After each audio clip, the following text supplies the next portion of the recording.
Hello everybody and welcome to the United stand. Bruno Fernandes hasn't signed, but also Slimani might sign. But let's get into it. It's Manchester United versus Man City. It's a quick week this week. We've got transfer deadline day on Friday. We've got Man City on Wednesday. We've got Wolves on Sunday. Ollie's presser in the morning. So look, I'm getting this in now because this is a massive game for Manchester United. 3-1 down from the first leg. And the first thing, I think 3 is the number I want to talk about in this game because I think we will lose 3-0. Now, I'll give him a score prediction in a minute, but I do think that this 3 at the back thing has taken on mythical status again. We beat a Poundland Everton and suddenly 3 at the back's the way to go. I mean, I've not seen defending like that in a long time. And considering, Phil Jones, I'm not talking about how well Phil Jones played either. I'm talking about Tranmere's defence. It was bloody awful. They were awful. They were the worst team we've played in a long time. So, But Manchester Evening News have done a poll. Should we stay with 3 at the back against Man City? Well, we're going to stay with 3 at the back against Man City. That was the whole point of playing 3 at the back. Or 3 centre-backs, not 3 at the back. Well, although it was. It'll be 5 at the back against Man City. Where you saw 3-5-2 against Tranmere because we're on the attack all the time, you're going to see 5-3-2 against Man City because we're going to do a lot of defending. So we will play with the 3 centre-backs. There's no reason to play 3 centre-backs against Tranmere unless you're planning to do it in your next game against Man City. It was a dress rehearsal. So we're going to use 3 centre-backs. But I am not a fan of this. And people can say, oh, you're negative, Mark. You're so negative.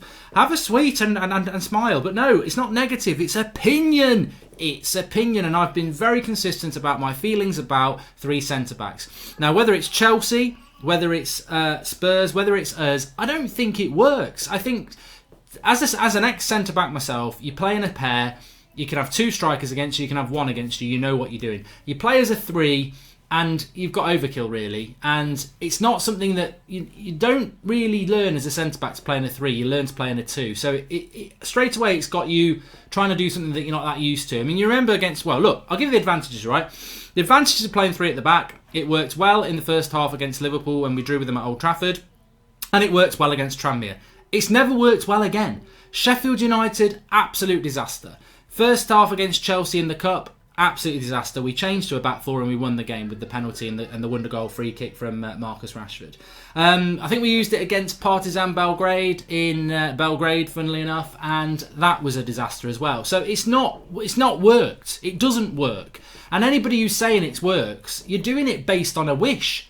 You're basically wishing it works because there's no evidence that it works. It worked well for 45 minutes against Liverpool at Old Trafford in the autumn. And then Klopp figured it out and it didn't work well again. And it worked well against Tranmere Rovers, who were a Poundland Everton. So it's not worked well. And even if you think it's worked well, it doesn't have a great history. It's not consistently worked well. Somebody said, we did use it at Anfield as well. Somebody said, well, it worked well at Anfield, apart from the fact we hardly had any chances and they beat us. And I was like, oh, well, welcome to the worst club in the league. I mean, look, are we now measuring things on, we still lost, but I can see it working. Like, Luke Shaw had a very, very good game. It didn't work. It doesn't work. What 3 centre-backs is straight away it takes away a forward player, whether it's a midfielder or an attacker. It's basically, it's a con. We saw the benefits of it if you're an attacking team against Tranmere, but against Man City, we're going to have a back 5 with a holding midfielder in front of it. That's what we're going to have. They're going to have a lot of the ball. We're going to be sat back. And it's basically... what this is damage limitation with 3 at the back. Let's call a spade here. It is damage limitation. We're going 3 at the back because we don't want to get embarrassed. And I think Ollie's given up on this game. I don't think he will say that tomorrow. And, you should never give up because you just never know. Early red card, whatever. We could turn it around. We have won there before. But I think without Rashford, we are without a chance. I think we're going to see that a lot between now and the end of the season if we don't sign somebody. Without Rashford, we're limiting ourselves. So the 3 at the back for me is really, or the 3 centre-backs, is totally about Man City not smashing us. It allows you to sit back with lots of men behind the ball and try and hit them on the break. And I think that's what we'll do. So we'll see Dan James and Martial up front. I think Greenwood will go to the bench. I presume it'll be Jones, Maguire and Lindelof, because why would you bring Eric Bailly into this game when he's not played any football? It just makes no sense. So I presume he's going to stick with Jones because Twan Sebi's not fit. Then Wan-Bissaka will come back in and Williams will come back in. I think I've got no problems with that. I thought Luke Shaw played well against Tranmere, well against Liverpool, but share the role. That's all I've ever wanted. Keep them both on their toes. Happy with that. Dalot did well as well, but Wan-Bissaka comes back in. Don't think we can disagree with that. Midfield, Matic will hold the midfield. He's been doing a good job there. Fred will come back in. And then I think the most contentious position is probably Jesse Lingard. But Lingard's back, everybody now. Lingard's back. He scored his goal. Where's this new contract that they've been waiting for him to do something with? But to be honest with you, is Juan Mata going to play in a game like this where we're not going to get much of the ball? No. Is Pereira, if it's a choice between Pereira and Lingard, I actually think I would go Lingard, because Lingard it just runs around a little bit more than Pereira, and Pereira just hasn't grasped his opportunities. So I think Lingard will play in that midfield three, and then obviously James and Martial up front. Do I think there is any chance of Manchester United getting a result against Man City when they're 3-1 down from the first leg and this is at Etihad? Of course I don't. No, I don't. And I would love it, and it's not going to be the same as Anfield, because to me Liverpool's more important than Man City. And if you were watching the match chat for the Anfield game, it was just we were really pumped up for it, even though we knew we were up against it. We will be the same on Wednesday night against Man City, but I think when you're already 3-1 down, missing Rashford, haven't brought Bruno Fernandes in, going to play 3 centre-backs against the team, and I think Man City at the moment are looking very, very good, very confident. They will want, 3-1 up, do you think they're going to go easy on us? Manchester derby, a chance to put another nail in the coffin of Manchester United Football Club, a chance to rectify being beaten at the Etihad only a few weeks ago. I don't see Man City going easy on us at all. I think he will put a strong team out, and I think we're going to be under it. I actually don't think we'll get smashed, because I think if you're going to play a back five, which it will be, I think Williams and Wan-Bissaka are just going to end up, on the edge of the box with those 3 centre-backs and Matic in front of them.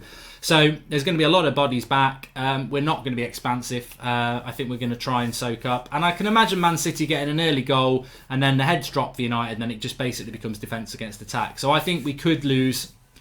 I'm going to say 3-0. I think we'll lose 3-0. I don't think we'll score. I don't think without Rashford we've got enough of a threat to hurt them. I think they're wise to the fact of Jesse Lingard spinning into space, and I don't think they'll be too concerned about Dan James and Martial. I hope I'm wrong. I hope we can turn it around. And I do think Romero will go in goal, by the way, and I think a lot of people would agree with that. I think Romero in goal over De Gea at the moment. It is a Carabao Cup game. De Gea probably needs an extended rest, and Romero probably deserves the start. So that's why I've kept Romero in there. I don't know about you. But yeah, I think that I think we're setting ourselves up for the bursting of the bubble of Tranmere, to be honest. Which I always said we should enjoy the Tranmere game, because after Burnley and Liverpool, and with Man City and Wolves to come, it's like a little oasis in the middle of bad results. I think we're going to do really well to get a win out of the next 2 games, because Wolves are no mugs and Man City are way better than us. And I just think without Marcus Rashford, we will struggle.